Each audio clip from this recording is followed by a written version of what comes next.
Bismillahirrahmanirrahim. Assalamualaikum warahmatullahi wabarakatuh.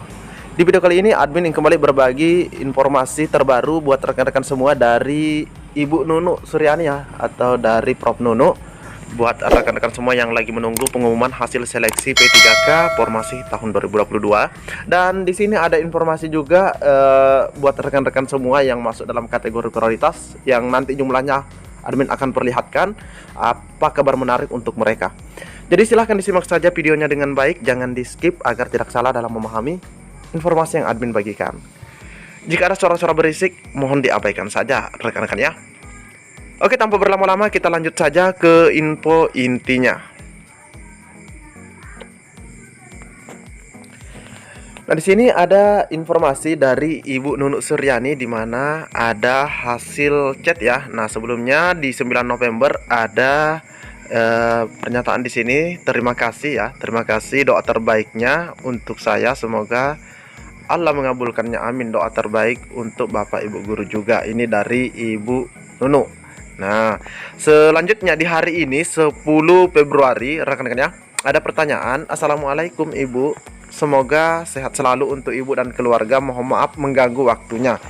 Nah, di sini ingin bertanya, untuk pengumuman penempatan itu di tanggal berapa ya Bu? Terima kasih bersedia merespon Ibu.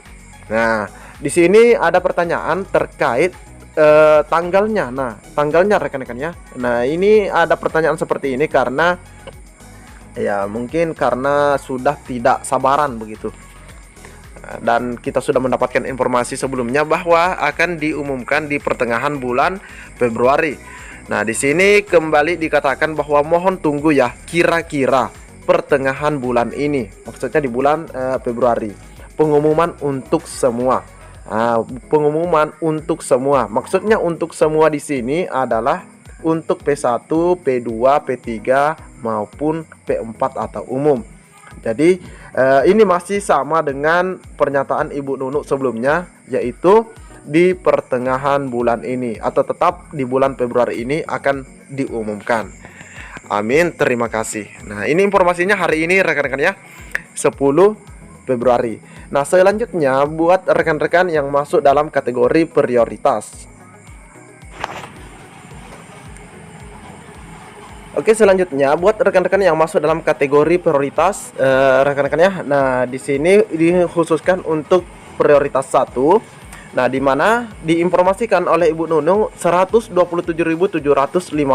Nah, ini sebelum optimalisasi rekan-rekan ya. Jadi admin di sini tekankan ini 127.715. Ini belum termasuk jumlah P1 atau prioritas 1 yang pasca optimalisasi, karena jumlah untuk optimalisasi bagi P1 itu kita belum tahu berapa jumlahnya. Namun ini sudah diumumkan oleh Bu Nunu yang sudah fix rekan-rekan ya, 127.715 yang dapat penempatan. Nah, ada kabar baik buat rekan-rekan kita ini yang 127.715 ini rekan-rekan ya. Oke, kita lihat kabar baiknya. Nah, di sini diinformasikan melalui media gpnn.com, sistem pengkajian P3K bakal berubah. Nah, kita sudah bahas sebelumnya terkait adanya revisi Perpres 98 rekan-rekan tahun 2020. Nah, di sini sudah ada informasi lanjutan, sistem pengkajian P3K bakal berubah. Usul ada batas bawah dan ada maksimal. Nah, di sini kebetulan yang diinformasikan maksimalnya yaitu 6 juta. Ini informasinya hari ini 10 Februari teman-teman ya. Oke, kita cek bersama-sama. Kementerian Pendayagunaan Aparatur Negara dan Reformasi Birokrasi, Badan Kepegawaian Negara, dan Asosiasi Pemerintah Daerah masih terus merumuskan kebijakan dalam penyelesaian masalah tenaga honorer. Isu paling menonjol ialah terkait anggaran gaji P3K. Wakil Ketua Umum Asosiasi Pemerintah Kabupaten seluruh Indonesia, Ahmed Zaki Iskandar, mengungkapkan dalam pembahasan ada usulan agar gaji P3K tidak dipatok di angka tertentu sebab kemampuan Pemda berbeda-beda.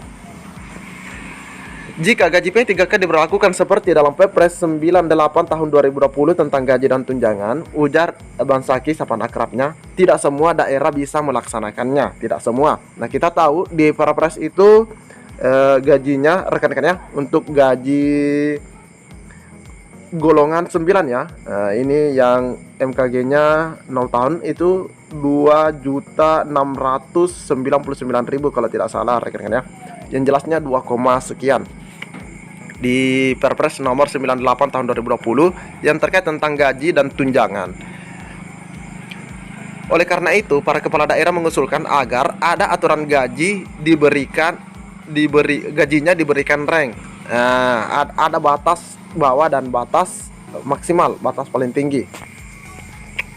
Jadi itu disampaikan ya, dengan salary rank itu Pemda bisa memilih besaran sesuai kemampuan daerah. Jadi usulan ada salary rank karena kemampuan Pemda berbeda-beda, kata Bupati Tangerang ini kepada gpnn.com Jumat 10 Februari. Dia menambahkan masalah ini masih akan dibahas lebih lanjut. Namun rekan-rekannya, ini masih akan dibahas lebih lanjut karena belum ada keputusan final. Namun ini sudah masuk dalam rekomendasi seperti itu atau usulan. Namun APKASI konsisten untuk menuntaskan masalah honorer ini bersama-sama Asosiasi Pemerintah Seluruh Indonesia atau APEKSI dan APSI. Kepala Biro Data Komunikasi dan Informasi Publik Kemenpan RB Muhammad Afroj yang dihubungi terpisah mengungkapkan saat ini sedang dilakukan pembahasan bersama dengan instansi pemerintah terkait penanganan honorer. Belum ada pembahasan lebih lanjut, ujarnya. Sebelumnya, Menpan RB dalam hal ini Bapak Aswar Anas menyampaikan bahwa ke depan gaji P3K tidak ditanggung pusat, tetapi ada sharing dengan Pemda. Oleh karena itu, Kemenpan RB bersama Asosiasi Pemda duduk bersama membahas masalah penggajian ini. Menurut Menteri Anas, Pemda yang tergabung dalam APKASI, APEKSI, dan APSI pada dasarnya mampu untuk menggaji P3K, tetapi tidak ditentukan angkanya, misalnya 5 jutaan per bulan. Nah, jadi masalah gaji semuanya sudah setuju, jadi terkait tinggal jumlahnya lagi rekan-rekan ya, yang ingin diperjelas. Ternyata banyak Pemda yang terbebani dengan aturan gaji di dalam Perpres 98 tahun 2020. Asosiasi Pemda minta diberikan salary rank. Misalnya, jadi ini ada permisalan. Misalnya besarannya 1 juta. Nah, ini misalnya besarannya 1 juta sampai 6 juta. Rekan-rekannya. Dengan salary rank itu, Pemda bisa menentukan gaji P3K sesuai kemampuan APBD-nya. Saya sudah mengeluarkan SK untuk Asosiasi Pemda ini masuk dalam tim untuk membahas dan kemudian melakukan simulasi untuk penggajian P3K ini, terang Menpan RB Aswar Anas. Jadi ini sudah mengeluarkan SK ya untuk Asosiasi Pemda. Dengan masuknya Asosiasi Pemda dalam tim penyelesaian honorer, Aswar Anas berharap bisa ditemukan formula yang tepat untuk menuntaskan problematika tenaga non-ASN di Indonesia. Sebab yang tahu kondisi honorer di daerah adalah kepala daerahnya sendiri. Nah, betul juga rekan-rekan ya. Gaji dan tunjangan P3K di Pemda ditanggung APBD. Berikut ini ketentuan di Perpres 98 tahun 2020 yang mengatur tentang gaji dan tunjangan P3K. Di pasal 4 ayat 1, P3K yang diangkat untuk melaksanakan tugas jabatan sebagai dimaksud dalam pasal 2 ayat 1 diberikan tunjangan. Nah, ini harus ada tunjangan sesuai dengan tunjangan pegawai negeri sipil atau PNS. Itu harus sesuai pada instansi pemerintah tempat P3K bekerja. Di ayat kedua, tunjangan P3K sebagaimana dimaksud ayat 1 terdiri atas. Nah, ini ada beberapa tunjangan. Ada tunjangan keluarga, ada tunjangan pangan, ada tunjangan jabatan struktural, tunjangan jabatan fungsional, dan tunjangan lainnya. Sedangkan di pasal 5, gaji dan tunjangan bagi P3K yang bekerja di instansi pusat dibebankan pada anggaran pendapatan dan belanja negara. Ini yang bekerja di instansi pusat. Sedangkan di ayat kedua, gaji dan tunjangan bagi P3K yang bekerja di instansi daerah dibebankan pada anggaran pendapatan dan belanja daerah atau APBD. Terkait masalah honorer ini, ada indikasi pemerintah juga sedang menyiapkan rumusan revisi Perpres nomor 98 tahun 2020. Hal ini terungkap dari pernyataan Ketua APKASI. Nah, ini ya, APKASI Tuanku Kerajaan saat membuka rakor APKASI pada 20 Januari 2023. Masukan-masukan yang strategis perlu didetailkan. yang hasilnya akan disampaikan kepada Menpan RB sebagai bahan pertimbangan revisi Peraturan Presiden Nomor 98 Tahun 2020 tentang besaran gaji dan tunjangan P3K. Ujar Bupati Dharmasraya itu dikutip dari situs resmi Adkasi. Jadi di video kali ini admin tekankan poin pentingnya rekan-rekan ya, yaitu terkait pengumuman itu masih sama dengan apa yang disampaikan oleh Ibu Nunuk Suryani sebelumnya melalui portal GTK, yaitu di minggu ketiga keempat. Seperti itu terkait pengumumannya, dan terkait rekan-rekan yang insya Allah akan diumumkan nanti, pastinya ada P1, P2, P3 dan P4. Nah, di sini dibahas juga masalah gajinya.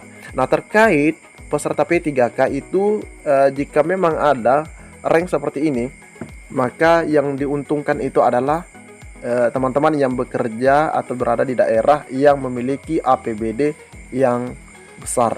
Rekan-rekannya pastinya APBD-nya, jika APBD-nya besar maka gajinya juga akan besar juga. Seperti itu rekan-rekan ya.